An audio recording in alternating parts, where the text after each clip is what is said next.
पिछले कुछ महीनों में बिहार की राजनीति में डिग्री, हलफनामा और उम्र को लेकर कई विवादित बयान सामने आए हैं।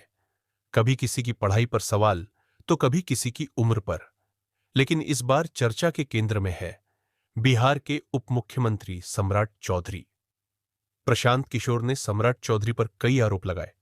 कभी कहा कि वो 7वीं फेल हैं, तो कभी उनकी डिग्री को फर्जी बताया। लेकिन क्या इन आरोपों में सच्चाई है? आज हम दिखाएंगे सबूतों के साथ सच्चाई। सबसे पहले देखिए ये एक्सक्लूसिव तस्वीरें जो सिर्फ और सिर्फ मगही न्यूज पर आप देख रहे हैं। पहली तस्वीर है मदुरई कामराज यूनिवर्सिटी, तमिलनाडु की। यहीं से सम्राट चौधरी ने अपना प्री फाउंडेशन कोर्स पूरा किया। दूसरी तस्वीर उस कोर्स की मार्कशीट की है। अगर आप ध्यान से देखें तो ऊपर लिखा है सम्राट चौधरी राकेश और नीचे यूनिवर्सिटी की मोहर के साथ पूरी जानकारी दर्ज है। इस दस्तावेज में उनकी जन्म तिथि, कोर्स का वर्ष और परीक्षा में प्राप्त अंक साफ साफ देखे जा सकते हैं। अब सवाल यह उठता है, जब सबूत मौजूद है तो फिर प्रशांत किशोर को इसमें आपत्ति क्यों है? क्या यह सिर्फ एक राजनीतिक चाल है या किसी रणनीति का हिस्सा? क्योंकि प्रशांत किशोर खुद राजनीति में उतरने की बात तो करते हैं, लेकिन जब चुनाव लड़ने की बारी आती है तो वे पीछे हट जाते हैं। क्या वजह यह है कि अगर वे चुनाव लड़ेंगे तो अपनी डिग्री भी सार्वजनिक करनी पड़ेगी?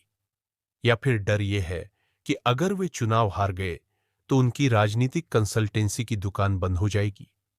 आपको याद होगा, प्रशांत किशोर ने खुद कहा था कि वे राजनीतिक दलों को चुनाव जिताने की सलाह देते हैं और 1 घंटे की सलाह के बदले करोड़ों रुपए फीस लेते हैं। अब सोचिए, अगर वही व्यक्ति चुनाव हार जाता तो कौन उन पर भरोसा करता? कौन उन्हें करोड़ों की रणनीति सौंपता? शायद यही डर उन्हें मैदान में उतरने से रोक देता है। हालांकि इन बातों में कितनी सच्चाई है, यह कहना मुश्किल है। हम तो बस जनचर्चा और उपलब्ध दस्तावेजों के आधार पर आप तक सच्चाई पहुंचाने का प्रयास कर रहे हैं, क्योंकि हमारा उद्देश्य है कि आप भावनाओं नहीं बल्कि तथ्यों के आधार पर निर्णय लें। बिहार में चुनाव नजदीक है। ऐसे में मतदाता के रूप में आपका हर वोट बेहद कीमती है।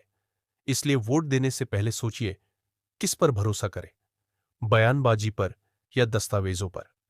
मगही न्यूज का यही प्रयास है कि हम आपके सामने हर बयान की सच्चाई रखें, ताकि आप अपना फैसला समझदारी और जागरूकता से ले सकें। तो आज के इस विशेष रिपोर्ट में बस इतना ही। मिलते हैं अगले एपिसोड में एक नई चर्चा और नई सच्चाई के साथ।